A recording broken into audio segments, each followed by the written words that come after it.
اکرمہ بن ابو جہل کا پتر ہے، کوئی کسر نہیں چھوڑی اس نے، حد کر دی، ہر جگہ لڑا، ہر مقام پہ، لیکن فتح مکہ کے موقع پر یہ بھاگ گیا تھا، جان بچا کے چھپ گیا۔ اس کی بیوی آئی، آگے کہنے لگی سونیا میرے چھوٹے چھوٹے بچے ہیں، مجھے پتہ چلا ہے کہ میرے شوہر کے لیے آپ نے ڈیتھ وارنٹ جاری کر دیے ہیں کہ جہاں ملے مار دیا جائے، صحابہ نے یہ اعلان کیا ہے، وہ سخت مجرم ہے، اس کے لیے سخت آرڈر جاری کیا گیا ہے۔ تو کریم کیا فرمانے لگے؟ حضور فرمانے لگے تو کیا چاہتی ہے؟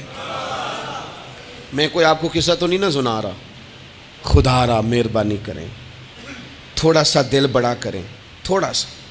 وہ ساس کہتی ہے جی میں کیویں معاف کر دیاں جی، تانوں پتہ نہیں پیر صاحب میرے اندر زخم کتنے نے، مثلا کیا ہے، گولی مار دی ہے کسی نے کسی کو۔ بہو سے کہیں تو کہتی ہے جی میں معاف کر دوں، اس کو معاف کر دوں، آپ کو بتاؤں اس نے تکلیف کتنی دی۔ مہربانی کرو ایک دوسرے کو معاف کرو، اپنے دل میں گنجائش پیدا کرو۔ اس بندے کی بات ہو رہی ہے جو باپ سے لگا ہوا ہے مخالفت کرنے، ابے نے بھی ظلم کیے، اس نے بھی کیے۔ حضور اس کی بیوی سے کہتے ہیں کیا چاہتی ہے؟ کہنے لگی حضور معاف کر دیں اسے۔ تو نبی پاک صلی اللہ علیہ وسلم نے فرمایا ٹھیک ہے، یہاں تو معافی کا دروازہ تو سب سے زیادہ کھلا ہوا ہے، تو کہتی ہے تو چلو ٹھیک ہے معاف کیا، ہو گئی بات۔ اس نے جا کے جہاں چھپا ہوا تھا اسے کہا اکرمہ حضور نے تجھے معاف کر دیا۔ کہنے لگا کوئی کرنے والی بات کر، وہ معاف کرتے ہیں مجھے پتہ ہے، بڑا کرتے ہیں، پر جو میں نے کیا ہے وہ معافی والا نہیں۔ مجھے معافی ہو سکتی ہے، یہ کیسے ہو سکتا ہے، یہ کیسے ہو گیا، ہو ہی نہیں سکتا۔ اس کی بیوی پھر آئی، کہنے لگی حضور وہ مانتا نہیں، یہ تاریخ صرف میرے رسول کی ہے، یہ سیرت صرف میرے رسول کی ہے، کہ جس کو معاف کیا جا رہا ہے اس کی سمجھ میں بات نہیں آ رہی کہ بھلا مجھے معاف کر دیا ہے۔ حضور کہتے ہیں اچھا تو بتا وہ کیسے مانے گا؟ کہنے لگی حضور اگر کوئی نشانی دے دینا، عرب کے لوگ تلوار دے دیتے تھے، زرہ دے دیتے تھے، پگڑی دے دیتے تھے، چھڑی دے دیتے تھے، یہ دلیل ہوتی تھی کہ فلاں نے نشانی دے دی۔ اگر کوئی مل جائے نا نشانی، محبوبہ اس طرح تو کوئی نہیں کرتا جیسے آپ کرتے ہیں۔ کریم نے اپنے سر سے پگڑی اتاری اور فرمایا میری پگڑی بطور علامت کے نشانی کے لے جا، اسے کہہ دے میں نے معاف کیا۔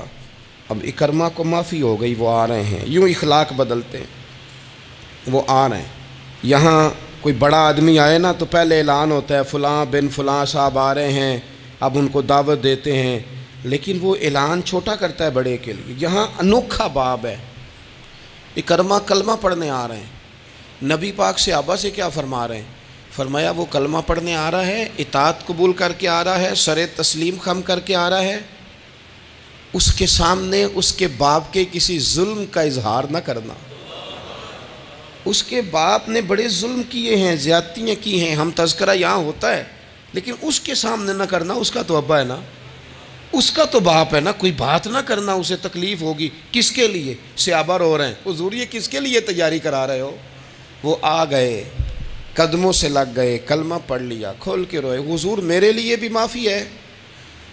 تو کریم نے فرمایا ہاں میں رحمت والے رب کا رحمت والا رسول ہوں، ہے نا معافی۔ اکرمہ مسلمان ہو گئے، پھر تلوار کو صاف کر کے کہنے لگے سونیا پہلے یہ اسلام کی مخالفت میں لڑتی تھی، اب حمایت میں لڑے گی، مجھے بتائیں۔ ایک ایک گلی اکرمہ گئے اسلام کی حمایت میں تلوار لے کے، ایک ایک گلی۔ اور آپ پچھلے جہاد میں بھی گئے تھے، اس جہاد میں نہ جائیں تو کہنے لگے کفارہ نہیں ادا کرنا، پچھلے داغ نہیں صاف کرنے، میں جاؤں گا، گلی گلی جاؤں گا، نگر نگر جاؤں گا، جھنڈا لے کے جاؤں گا، میں بتاؤں گا کہ جب کوئی مدینے والے کے پاس آئے تو رب دل بدل دیا کرتا ہے۔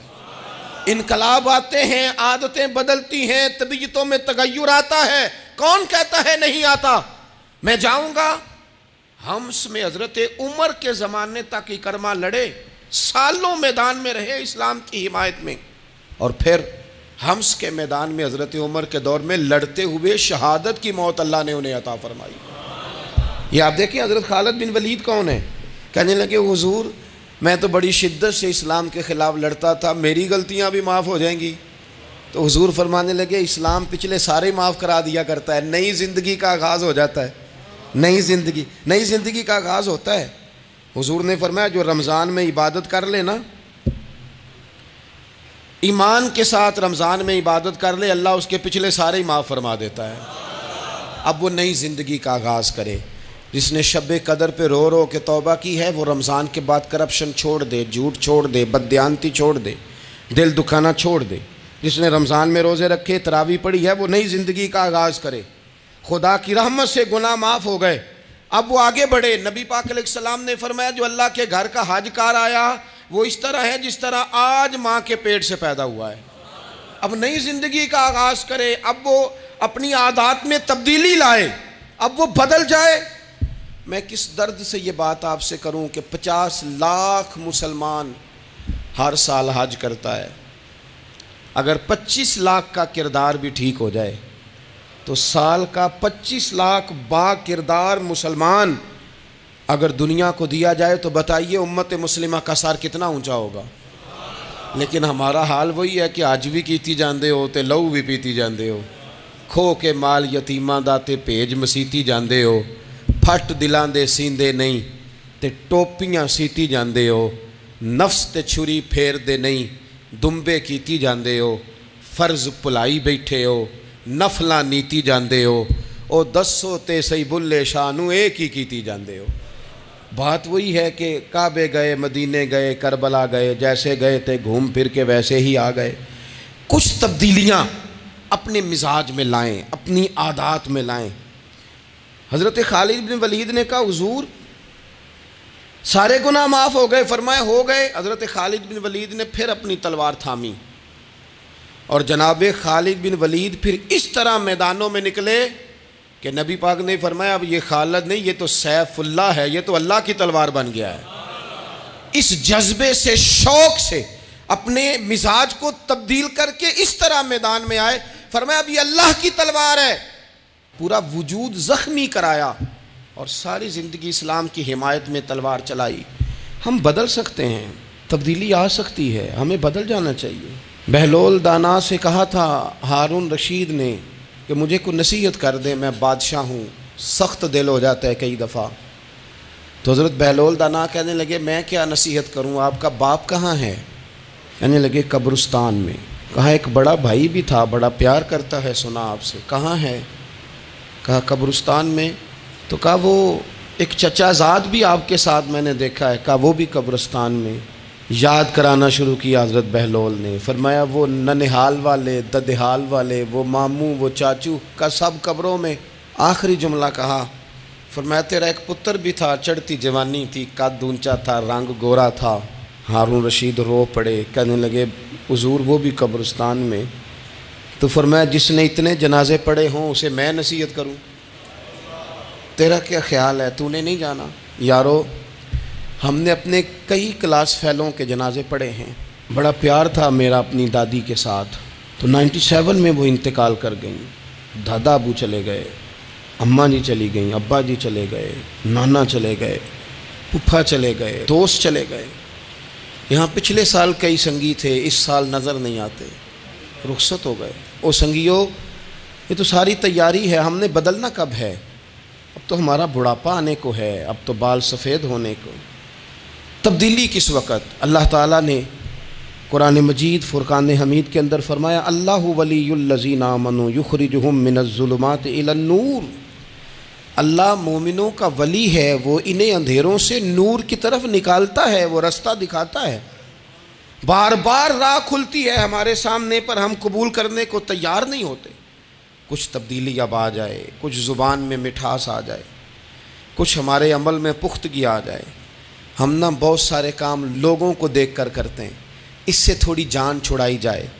کچھ اپنے اندر جو قباہتیں ہیں، کچھ اپنے ساتھ جنگ کی جائے۔ نبی پاک علیہ السلام نے فرمایا افضل جہاد اپنے نفس سے لڑائی کرنا ہے، اپنے آپ کے ساتھ کچھ جد و جہد کی جائے، کچھ اپنے خلاف بھی چلا جائے۔ ساری زندگی دوسروں سے لڑتے، دوسروں پر اپنی غلطیوں کا بوجھ ڈالتے گزر گئی، کچھ اپنے نفس پر بھی۔ حضرت بایزید بستامی سے کسی نے کہا حضور میں نے اللہ تک جانا ہے، رستہ بتا دیں۔ فرمایا 2 قدم کا رستہ ہے۔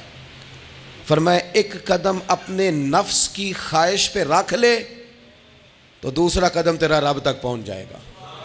تو اپنے آپ کو کنٹرول نہیں نہ کرتا، اپنے آپ سے تو لڑ پہلے۔ اقبال کہتے ہیں ڈھونڈتا پھرتا ہوں اے اقبال اپنے آپ کو، آپ ہی گویا مسافر، آپ ہی منزل ہوں میں، نبی پاک نا تبدیلی کرتے. یہ جو لوگ کہتے ہیں نا کیسے بدلوں, تو حضور بدلنے ہی تو آئے ہیں.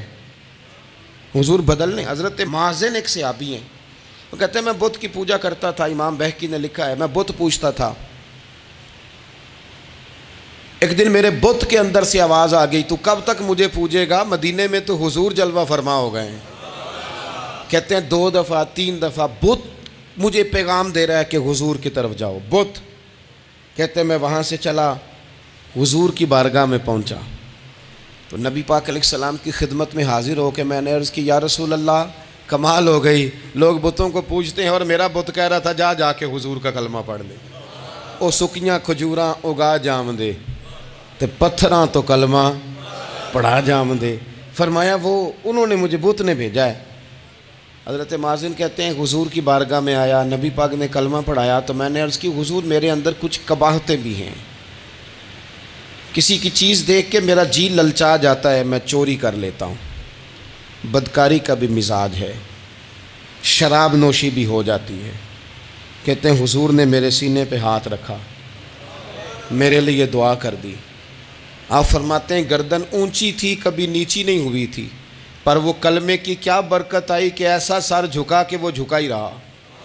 ایسی تبدیلی آئی کہ آ گئی, نفرت ہو گئی. کہتے ہیں حرام مال آتا ہے تو میری طبیعت پہ بوجھ بن جاتا ہے. میں اکثر دوستوں سے کہتا ہوں کہ ہمارے ہاں لوگوں کا عجیب مزاج ہے, وہ اپنا مائنڈ سیٹ کر لینا, کبھی ذہن بنا لینا یہ چیز حرام ہے تو وہ کبھی بھی حلق سے نیچے ہی نہ جائے. آپ گوشت کھا رہے ہوں اور بڑا اچھا پکا ہوا ہے, بہترین مسالہ جات لگے ہوئے ہیں, بہترین, آپ کھا رہے تھے گوشت, کوئی بندہ آپ کے کان میں آ کے کہہ دے صدقے کا ہے, اس کا منہ میں ذائقہ بدل جاتا ہے کہ نہیں؟ بھئی گوشت تو وہی ہے, یہ کیسے بدل گیا؟ کیونکہ آپ کے نا وہاں کمپیوٹر میں فٹ ہے کہ صدقہ میرے لیے درست. آپ وہ کہتے ہیں یہ تو فارم بن گیا. بھئی یہ کیا بن گیا؟ چلیں اس سے بھی آگے چلتے ہیں.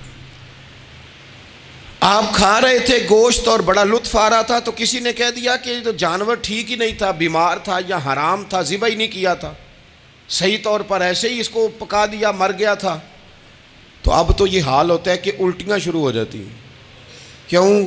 اس لیے کہ نفیس طبیعت پر نہ صدقے کا گوشت فٹ ہوتا ہے نہ حرام فٹ ہوتا ہے, کیونکہ طبیعت نفیس ہے نا. بس اس بات کو سمجھ لیں, جس طرح حرام بکرا طبیعت پہ فٹ نہیں نہ ہوتا, اس طرح کروڑ حرام بھی طبیعت پہ فٹ نہیں ہونا چاہیے. 2 کروڑ بھی حرام آ جائے تو فٹ. جس دن 2 کروڑ پر بھی الٹی آنے لگ گئی نا, جس دن حرام جگہ پر قبضہ کرتے بھی کہہ آنے لگ گئی, ذائقہ بدلنے لگ گیا, کمپیوٹر میں فٹ ہو گیا کہ یہ میرے لیے ٹھیک نہیں. لیکن میں اکثر کہتا ہوں لوگوں سے, میں کہتا ہوں ہمارے ہاں بندہ دیکھ کے فتویٰ ہوتا ہے. یہاں کوئی غریب عیسائی ہو نا, ماڑا بیچارہ گلی میں جھاڑو دے کے روٹی کماتا ہے, تو لوگ مسئلہ پوچھتے ہیں, کہتے ہیں مولوی صاحب سائنہ روٹی کھانی جائز ہے؟ تو میں پھر ان لوگوں سے آگے سے پوچھ لیتا ہوں, میں کہتا ہوں یہ بتاؤ امریکہ کا صدر بھی عیسائی ہے, اس کے ساتھ جائز ہے؟ اتنے وزیر مشیر وزراء اعظم ملکوں کے جا کے کھاتے ہیں, کبھی آپ نے مسئلہ پوچھتے دیکھیں؟ وہاں تو جو مولوی مشیر بنے ہوئے وہ بھی بیٹھے ہوتے ہیں بیچ میں, وہ بھی بیٹھے ہوتے ہیں, اب بھی ان سے پوچھو. لیکن ہمارا مزاج یہ بن گیا ہے کہ غریب کے حق میں مسئلہ اور ہے اور امیر کا معاملہ ہے تو معاملہ اور ہے. اس سے نکلیں, یعنی اگر 5 روپے کسی کے گر جائیں تو وہ واپس کرنے بھی ضروری ہیں, اور 5 کروڑ گر جائیں تو وہ بھی. وہ ہمارے ایک دوست کہا کرتے ہیں کہ ایک صاحب تھے, ان کو نا بڑے قیمتی جوتے کا ایک پیر مل گیا کہیں سے گرا ہوا. انہوں نے وہ قیمتی پاؤں جوتے کا گرا ہوا اٹھایا اور وہ بندہ تلاش کرنے لگے کس کا گرا ہے. دیر تک وہ ڈھونڈتے رہے ایک پاؤں کس کا ہے, تھوڑی دیر کے بعد انہیں دوسرا پاؤں بھی مل گیا. پھر انہوں نے بندہ ڈھونڈنا بند کر دیا. انہوں نے کہا اب دونوں ہو گئے ہیں, اب یہ کام آئے گا, لہذا انہوں نے بند کر دیا. میرے عزیز, یہ تو کوئی طریقہ نہیں ہے نا کہ آپ چیز اگر تھوڑی سی ہے تو اس پر فتویٰ اور ہے, اور اگر زیادہ ہے تو مزاجوں میں جب ہم یہ لے آئیں گے اپنی طبیعت میں, اور کب تک ہم نے اسی طرح رہنا ہے, کب ہم نے اپنے وجود سے کام لینا ہے, بیکار وقت کب تک گزرنا ہے. کتنے رمضان آئے گزر گئے, کتنے عمرے آئے گزر گئے, کتنی ہم نے دیکھا کہ بس بیمار ہو گئے ہیں, ٹھیک ہو جائیں گے تو پھر اس کے بعد ہم نے کوئی نماز نہیں چھوڑنی, لیکن ٹھیک ہوئے تو بھول گئے, نئی سے نئی بات شروع ہو گئی. ہم نے کتنی دفعہ کہا کہ آج کے بعد تبدیلی، لیکن کیوں نہیں تبدیل ہوتے؟